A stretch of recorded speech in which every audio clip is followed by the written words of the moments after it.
बड़े दिव्य स्वभाव से भगवान ने अपना मन बनाया। मनश्चक्रे रास रचाने के लिए, आनंद लेने के लिए सभी गोपियों के साथ बांसुरी बजाई उन्होंने, बहुत दिव्य बांसुरी बजाई। भगवान ने, जैसे ये बज रही है ना, सबको भाती है, 2 बार बांसुरी बजाई है ठाकुर जी ने, और ऐसी बजाई अद्भुत। एक बार जब बजाई बांसुरी तो उस समय में सबको सुनाई पड़ी आवाज, और जब रास के समय में जब बांसुरी बजाई तब केवल और केवल गोपियों को सुनाई पड़ी।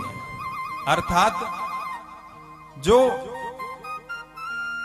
अनन्य भाव से भगवान को प्रेम करता है, जो भगवान का हो चुका है, जो ठाकुर का हो चुका है, आज जो बांसुरी कन्हैया बजा रहे हैं वो उन्हीं को ही सुनाई पड़ रही है।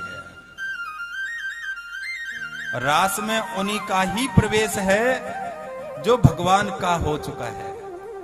इसमें काम का कहीं पर भी तनिक भी प्रवेश नहीं है।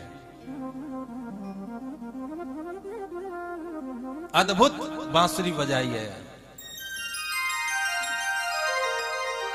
और वो बांसुरी की ध्वनि जैसे ही गोपियों के कान में पड़ती है, जिस प्रकार जैसी बैठी थी वैसी ही दौड़ पड़ी।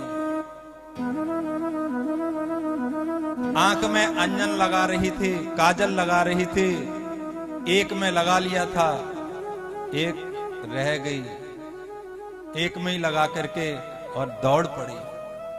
कोई हलवा बना रही थी, आधा ही चढ़ा हुआ छोड़ करके निकल पड़ी।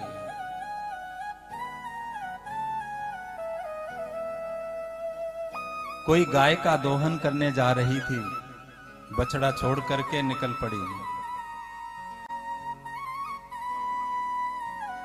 कोई सज रही थी,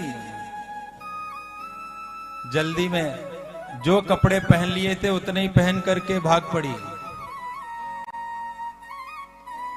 अब बांसुरी की आवाज उन्हीं के कान में पड़ती है जिनको भगवान अपना लेते हैं, ठाकुर अपना लेते हैं। ये सच्चाई है। आपके भाव, आपने परमात्मा को किस प्रकार अपनाया है। भगवान कहते हैं, सर्वधर्मान परित्यज्य मामेकम शरणम ब्रज। सभी को त्याग करके अगर तुम हमारी शरण में आ जाओ तो योगक्षेमम वहाम्यहम, तुम्हारे सभी योगक्षेम आदि का वहन मैं करता हूं, मैं संभालता हूं। और सच कह रहा हूं मैं, ठाकुर पर विश्वास करके देखिए।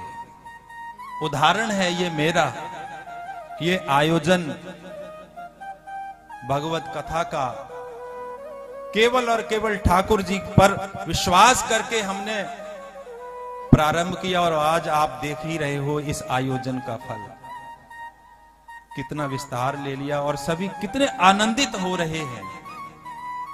पर सच्चे भाव से ठाकुर जी की शरण में जाना चाहिए। मैंने कह दिया था ठाकुर जी को, मैंने कहा आपको कराना है, कैसे कराना है, किस प्रकार कराना है मैं नहीं जानता हूं। और यहां जितने लोग भी बैठे हुए सभी के दिलों में जाकर के ठाकुर जी ने प्रेरणा